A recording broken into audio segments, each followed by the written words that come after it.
Hello everyone and good morning. I am Nandi ma'am. So today I am discuss about of the non-steroidal anti-inflammatory drugs. Students, आज हम पढ़ने जा रहे हैं अपनी एक special and important category drug की, जिसे हम शॉर्ट फॉर्म में NSAID एंड इसका फुल फॉर्म होता है non steroidal anti inflammatory drug. So अब हम बात करते हैं अपनी ड्रग्स के बारे में। सो लेट गेट स्टार्टेड, शुरू करते हैं आज का टॉपिक। इंट्रोडक्शन की बात करें, inflammation is immediate response our body response to the stimulus. जो अगर हमारी बॉडी में किसी भी तरीके का इन्फ्लेमेशन अगर हो जाता है तो उसके रिस्पॉन्स से हमें एक हार्मफुल सी कंडीशन फेस करने को मिलती है, जो कि हमें बिल्कुल भी ठीक नहीं लगती और हमारी बॉडी के लिए वो इन्फ्लेमेशन अच्छी नहीं हो सकती है, नहीं होती है। The treatment of a patient with a inflammation involving the primary goals, और पेशेंट की बॉडी में जहाँ पर भी particular part of the body पे इन्फ्लेमेशन हो रखा है, तो सबसे पहले हम क्या करते हैं, उस इन्फ्लेमेशन को ट्रीट करने के लिए ड्रग को यूज़ करते हैं।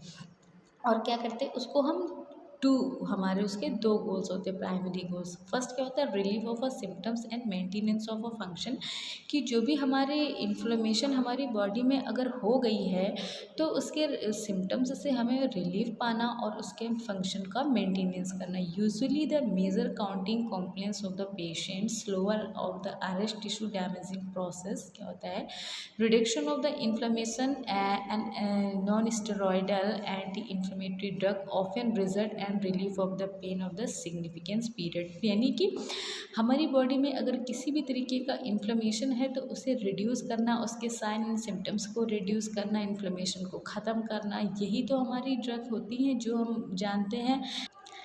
हम जानते हैं non steroidal anti inflammatory drugs के बारे में। और इन्हें हम यूज़ करते हैं अपनी बॉडी में इन्फ्लेमेशन को रिड्यूस करने के लिए, एनाल्जेसिक इफ़ेक्ट के लिए। और क्या होता है कि ये हमारी बॉडी में रिड्यूस करती है इन्फ्लेमेशन को, एनाल्जेसिक को, और कभी कभी ये हमें एज अ एंटीपायरेटिक भी अपना इफ़ेक्ट जो है वो देती है। तो aspirin is a original NSAID has the number of adverse effect. अब जो हमारी एस्पिरिन है, जिसे हम अपनी non steroidal anti inflammatory drug में यूज़ करते हैं, वो हमारी original non steroidal anti inflammatory drug तो है, लेकिन कई सारे various type of adverse effect हमें देखने को मिलते हैं। तो many other NSAID that have to develop attempt to improve the aspirin efficacy and decreases it's toxicity. तो क्या होता है कि जब भी हम अपनी non steroidal anti inflammatory drug को यूज़ करते हैं तो ऐसी ड्रग को कॉम्बिनेशन में लेते हैं जो कि हमारी एस्पिरिन की इफिकेसी को इंक्रीज़ कर दे और उसकी टॉक्सिसिटी को रिड्यूस कर दे, या कम से कम हमें लेस टॉक्सिसिटी की कंडीशन जो है वो देखने को मिले।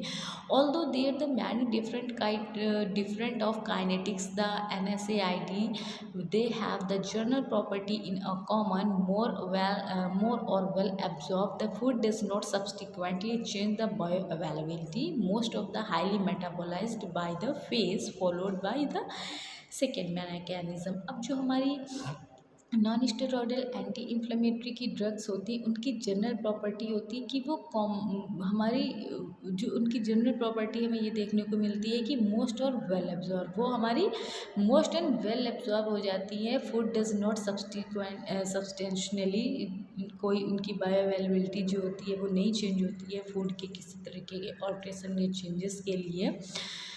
अब हम बात करते हैं कि जो भी हमारी नॉन स्टेरॉयडल एंड इन्फ्लेमेटरी जो ड्रग्स होती हैं उसकी फार्माकोकाइनेटिक्स क्या होती है। तो नॉन स्टेरॉयडल यानी कि NSAID metabolism proceed in a large part by way the CYP3A और CYP2C families and 4P50 enzyme in a liver. जो हमारी non steroidal and anti inflammatory drug है वो हमारे मेटाबॉलिज्म को प्रोसीड करती हैं। जो उसका लार्ज पार्ट है वो हमारी बॉडी में जो एंजाइम्स प्रेजेंट होते हैं, जैसे CYP3A या फिर CYP2C या फिर P450 एंजाइम्स जो हमारे लीवर में प्रेजेंट होते हैं, वहाँ पे ये अपना जाके इफ़ेक्ट जो है वो शो करती है। while the renal excretion is the most important route of the final elimination। जो renal excretion है वो काफ़ी हमारा important रोल प्ले करता है हमारी non steroidal and inflammatory drug के फाइनल एलिमिनेशन के लिए काफ़ी इंपॉर्टेंट रोल प्ले करता है। Near all the undergoes varying degree of the biliary excretion and reabsorption, और इसके साथ साथ varying degree of the biliary excretion and reabsorption भी काफ़ी इफेक्टिव होता है। Most of the NSAID are a high protein bond. काफ़ी सारी हमारी जो भी हम non steroidal anti inflammatory drug use कर रहे हैं वो प्रोटीन के साथ हमारी हाईली बाइंड हो जाती है, नियर अबाउट 98% तक का, और ये हमारी जो प्रोटीन में प्रेजेंट एल्ब्यूमिन होता है उसके साथ अपनी अच्छी एक बॉन्डिंग शो करती है। All NSAID can be found in a synovial fluid after the repeat dosing। क्या होता है कि जब भी हम अपनी ड्रग को यूज़ करते हैं, जो भी हम non steroidal anti inflammatory drug, तो अगर उसके डोज जो है डे टू डे लाइफ में यूज़ कर रहे हैं या एक से ज़्यादा रिपीटेटिव डोज ले रहे हैं, तो हमारे साइनोवियल फ्लूइड में भी इसका कुछ ना कुछ अमाउंट हमें देखने को मिलता है। और फार्माकोडायनेमिक्स की बात करें तो यह क्या करते हैं, mediate chiefly through inhibiting the prostaglandin and biosynthesis.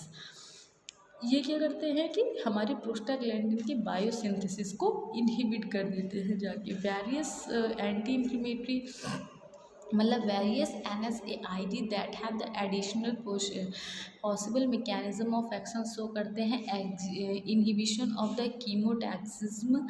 Chemotaxis and down regulation of the interleukin 1 production and decreases the production of the free radicals and superoxides and interference with the calcium mediate intracellular events में ये न जाकर के mechanism of action जो है वो show करते हैं। NSAID may be either non-selective COX inhibitor or the preferentially selective COX-2 inhibitors। अब जो हमारे non steroidal and anti inflammatory drug है हमारी बॉडी में ये जो वर्क करती है वो नॉन सेलेक्टिव COX इनहिबिटर पे या फिर प्रेफरेंशियली COX-2 इनहिबिटर पे जाकर के अपना इफेक्ट शो करती हैं और हमारी बॉडी को अपना फार्माकोलॉजिकल एक्शन जो है वो शो करती है। अगर हम COX-2 इनहिबिटर की बात करें, do not effect the platelet function as usual dosages. जो भी इसकी एज यूजुअल डोजेज अगर हम ले रहे हैं तो वो प्लेटलेट के फंक्शन पे अपना कोई भी इफेक्ट जो है वो नहीं शो करती है। Efficacy of a COX-2 selective drug equal that the older NSAID while the GI safety में भी इम्प्रूव। अब ये ड्रग हमारी स्पेशली जो होती है अपनी इफिकेसी COX-2 सेलेक्टिव इनहिबिटर्स पर ही जा कर के शो करती हैं और जो हमारा GI की सेफ्टी के हो ये और ज़्यादा इम्प्रूव करती हैं। इसके अलावा ये अपना इफेक्ट जो है वो नहीं शो करेगी। सिर्फ हमारी ये जो ड्रग हैं जिसे हम COX-2 इनहिबिटर्स के नाम से जान रहे हैं, तो मतलब ये स्पेशलाइज है, ये एक सेलेक्टिव COX-2 पर ही जा कर के अपना जो मैकेनिज्म ऑफ एक्शन है या अपनी इफिकेसी है वहीं पे दिखाती हैं जा कर के। सेलेक्टिव COX-2 इनहिबिटर में भी increase the incidence of the oedema and hypertension. जो सेलेक्टिव COX-2 इनहिबिटर्स होते हैं वो इंक्रीज़ कर देते हैं इंसिडेंटली एडेमा एंड हाइपरटेंशन की कंडीशन को। Only celecoxib has the DHA approval, FDA approval है हमारी ड्रग को। क्लासिफिकेशन की अगर हम बात करें तो जो भी हम अपनी non steroidal and anti inflammatory drug ले रहे हैं वो हमारी बॉडी में बेसिकली 2 तरीके से वर्क करती है। एक तो नॉन सेलेक्टिव COX-2 इनहिबिटर पे अपना इफेक्ट देंगी और प्रेफरेंशियल COX-2 इनहिबिटर पे अपना इफेक्ट देती है। तो मतलब एक हमारा सेलेक्टिव एंड नॉन सेलेक्टिव उस पर हमारा वर्क होता है। तो कुछ ड्रग्स हमारे जो यूज़ हो रही हैं जैसे सैलिसाइलेट्स में हमारी एस्पिरिन आ रही है जो कि काफ़ी इंपॉर्टेंट ड्रग है हमारी non steroidal and inflammatory drug की। अब हम बात करें तो ऐसे बहुत सारे जैसे प्रोपियोनिक एसिड के डेरिवेटिव्स आ रहे हैं, एंथ्रानिलिक एसिड के डेरिवेटिव आ रहे हैं, एराइलिस्टिक एसिड के डेरिवेटिव हैं। सो ये सब ड्रग हमारे नॉन सेलेक्टिव COX इनहिबिटर्स के रूप में यूज़ होती है। एंड जो प्रेफरेंशियली हमारी ड्रग्स यूज़ हो रही हैं COX-2 इनहिबिटर्स के लिए जैसे कि हमारी नीमोस्लाइड हो गई एंड नेबुमेटोन ड्रग है, ये हमारी यूज़ होती है प्रेफरेंशियली COX-2 इनहिबिटर के लिए। अब सेलेक्टिव COX-2 इनहिबिटर्स के लिए जो हमारी ड्रग यूज़ हो रही है जैसे सेलिकॉक्सिब, इटोरिकॉक्सिब एंड पेरोकॉक्सिब ड्रग ये हमारी यूज़ हो रही है। और इसके साथ साथ कुछ हमारी ऐसी ड्रग्स भी होती हैं जो हमारी बॉडी में एनाल्जेसिक एंड एंटीपायरेटिक अपना इफेक्ट देती हैं, वो शो करती है। तो जैसे पैरासीटामोल में हमारी पैरासीटामोल है जो कि हमें एनाल्जेसिक एंड एंटीपायरेटिक इफेक्ट देती है, जिसमें हमारे पायरोजोन के डेरिवेटिव्स होते हैं जैसे metamizole and propyphenazone. These are a drug हमारी as a analgesic and antipyretic use होती है, जो कि हमारी बॉडी में अपना एक्शन शो करती हैं। अब एस्प्रिन जो है वो हमारे non steroidal and anti inflammatory drug में अपना काफ़ी इफेक्ट शो करती है और एक इम्पॉर्टेंट ड्रग है। तो ये हमारी रेयरली यूज होती है एंटी इन्फ्लेमेटरी मेडिकेशन के रूप में, but have to prove to the beneficial for the cardiovascular patient term of it the anti platelet effect and salicylic acid is the simple organic acid इस drug में। And pharmacology की बात करें, जो हमारे सैलिसाइलेट्स होते हैं रैपिडली एब्जॉर्ब हो जाते हैं स्टमक में, अपर इंटेस्टाइन में, एंड जो peak of the plasma level का होता है तो विद इन 1 to 2 आवर्स जो होते हैं प्लाज्मा पे इनकी कंसनट्रेशन हाईएस्ट लेवल्स पे हमें देखने को मिल सकती है, शो होती है। It is rapidly hydrolyse also the serum half life 15 minute, ये हमारी बॉडी में जाते हैं, एब्जॉर्ब होते हैं, 1 से 2 घंटे में हमें इनका प्लाज्मा में फुल कंसंट्रेशन या हाईली कंसंट्रेशन देखने को मिलता है और रैपिडली जो है वो हाइड्रोलाइज हो जाते हैं हमारी बॉडी में। To acetic acid and salicylate esters is the tissue of the blood and alkalization of the urine increase the rate of excretion free salicylates and the water soluble conjugate salicylate poisoning. Alkalization अगर हमारी body में होता है तो क्या होता है कि जो यूरिन है उसका रेट ऑफ यूरिन का जो है एक्सक्रीशन रेट वो थोड़ा सा इंक्रीज हो जाता है एंड फ्री सैलिसाइलेट्स जो हमारे होते हैं वो वाटर सोल्यूबल होते हैं और सैलिसाइलेट की पॉइजनिंग का एक कॉन्जुगेट सा फॉर्म कर लेती हैं। मैकेनिज्म ऑफ एक्शन की बात करें तो इरिवर्सिबली ये इनहिबिट कर देते हैं प्लेटलेट कॉक्स को एंड दैट एस्प्रिन हमारी एंटी प्लेटलेट इफेक्ट जो है वो लास्ट 10 to 8 डेज में शो करने लगती है हमारी बॉडी में। क्लिनिकली इसका क्या क्या यूज़ होता है, कार्डियोवास्कुलर अगर ये अपना इफेक्ट देगी तो decrease the incidence of the transient ischemic attack को, अनस्टेबल एंजाइना को, कोरोनरी आर्टरीज को, थ्रोम्बोसिस, मायोकार्डियल इंफ्रैक्शन को, थ्रोम्बोसिस को। सो क्लिनिकली हम इसका यूज़ कर सकते हैं इन्हीं सब सारी चीज़ों के ट्रीटमेंट के लिए और हम इसी में काम में लाते हैं। Long term use is dose associated with the lower incidence of the colon cancer possibly related to the COX inhibitor effect। अब क्या होता है कि अगर हम अपनी ड्रग को ज़्यादा लॉन्ग टर्म का यूज़ करते हैं तो ये हमारी बॉडी के कॉलन में कैंसर कॉज करने का रीज़न बन सकती है और ऐसा इसलिए होता है कि ये COX-2 इनहिबिटर्स में अपना इफेक्ट शो करती है, तो ये रीज़न हमारी बॉडी में कॉलन में कैंसर इंड्यूस करने के लिए रिस्पॉन्सिबल हो सकता है। और भी ऐसे बहुत सारे यूज़ होते हैं जो हम सैलिसाइलेट्स का यूज़ करते हैं। अब सैलिसाइलेट्स जो है वो हमारे एंटी रूमेटिक मतलब रूमेटॉइड डिजीज़ को ट्रीट करने के लिए काम में आता है एंड ऑस्टियोआर्थराइटिस की कंडीशन है, उस कंडीशन में भी हम सैलिसाइलेट्स के एजेंट को ट्रीट करने के लिए यूज़ में करते हैं। एंड 4 अमाइनो सैलिसाइलेट्स हमारे यूज़ आते हैं जिसमें हमारी सल्फासालाजीन ड्रग है। सैलिसाइलिक एसिड हमारे टॉपिकली भी कुछ चीज़ों को ट्रीट करने के काम में आते हैं, जैसे कि फंगल इन्फेक्शन है, कॉर्न्स है या फिर प्लांट्स एंड वॉर्ड्स हो गए। तो this type of a disease जो होती है हम अपने सैलिसाइलेट्स के ड्रग को यूज़ करके ट्रीट करने के लिए यूज़ में कर सकते हैं।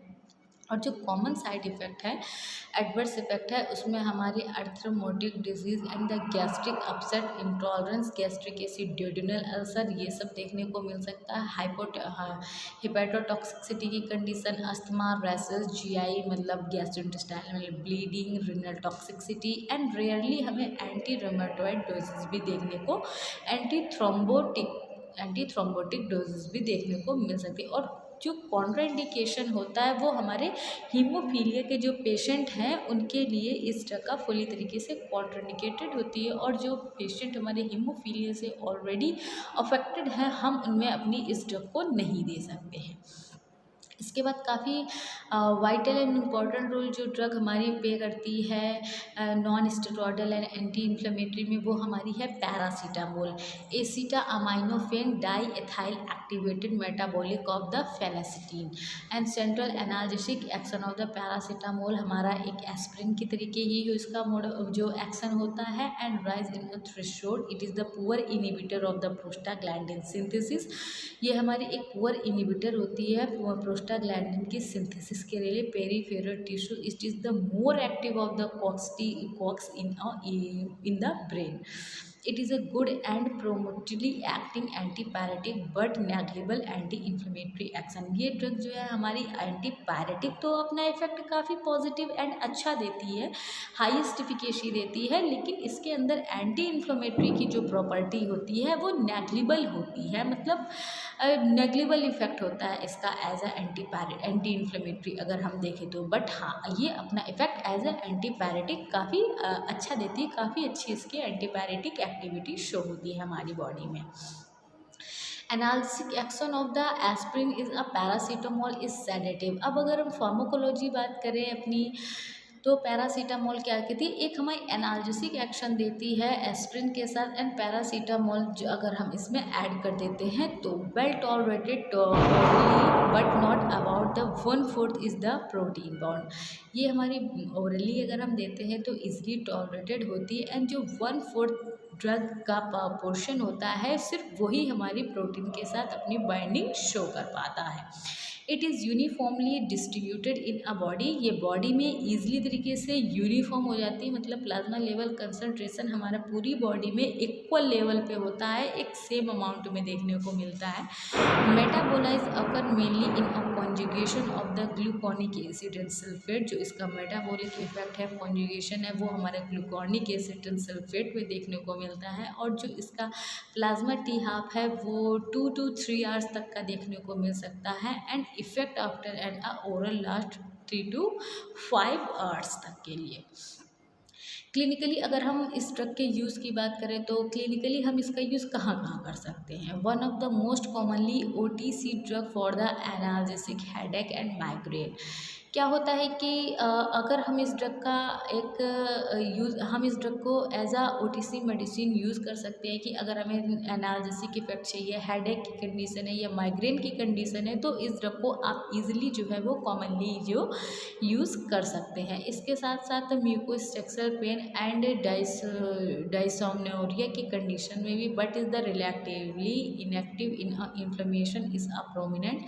First choice analgesic is the osteoarthritis, and by the many professionals bodies, and drug choice antipyretic especially in a children no risk to raise syndrome, and equal efficacy aspirin non-inflammatory condition without the side effects, and significant gastric irritation, mucosal erosion, bleeding occurs rarely. overdose होने के कारण ऐसा हमें देखने को मिल सकता है कि सिग्निफिकेंटली हमें गैस्ट्रिक इरिटेशन, म्यूकोसल में इरेजन या फिर ब्लीडिंग की कंडीशन जो है वो एज हमें देखने को मिल सकती है. And does not effect the platelet function clotting the factor. ये प्लेटलेट के फंक्शन पे अपना कोई इफ़ेक्ट नहीं शो करती है और क्लॉटिंग फैक्टर पे भी अपना सच कोई इफ़ेक्ट शो नहीं करती है.